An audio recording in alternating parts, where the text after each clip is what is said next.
দেশের সরকারি বেসরকারি মেডিকেল ও ডেন্টাল কলেজের 2025-26 শিক্ষাবর্ষে ভর্তির 3টি গুরুত্বপূর্ণ বিষয়ে চূড়ান্ত সিদ্ধান্ত নিতে সভা ডেকেছে স্বাস্থ্য মন্ত্রণালয়।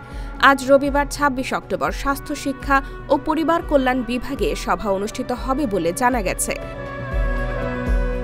Bangladesh medical and dental council এবং স্বাস্থ্য শিক্ষা অধিদপ্তর সূত্রে জানা গেছে, রবিবারের সভায় ভর্তি পরীক্ষার নম্বর বণ্টন, আবেদনের ক্ষেত্রে জিপিএর শর্ত কমানো, ভর্তি আবেদনের সময়সীমা, আবেদন ফি, সরকারি বেসরকারি মেডিকেল কলেজের আসন সংখ্যা কমানো সহ আরও বেশ কয়েকটি বিষয়ে সিদ্ধান্ত নেওয়া হবে। তবে এর মধ্যে গুরুত্ব হিসেবে 3টি বিষয় প্রাধান্য পাচ্ছে। জানা গেছে, 2025-26 শিক্ষাবর্ষে মেডিকেল ভর্তি আবেদনে জিপিএর শর্ত কমানো হতে পারে। ভর্তি আবেদনে একজন শিক্ষার্থীকে এসএসসি ও এইচএসসি মিলিয়ে জিপিএ 9 পেতে হবে, তবে এবার এটি কমিয়ে 8 করা হতে পারে।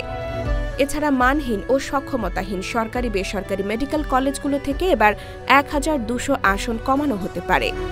এর মধ্যে সরকারি মেডিকেলের 600 আর বেসরকারি মেডিকেলের 600 আসন কমানো হতে পারে। এছাড়া এবার মেডিকেল ও ডেন্টাল ভর্তিতে সাধারণ জ্ঞানের সঙ্গে মানবিক গুণাবলী অংশও যুক্ত করা হচ্ছে। এজন্য এবার নম্বর বণ্টনেও কিছুটা পরিবর্তন হতে পারে।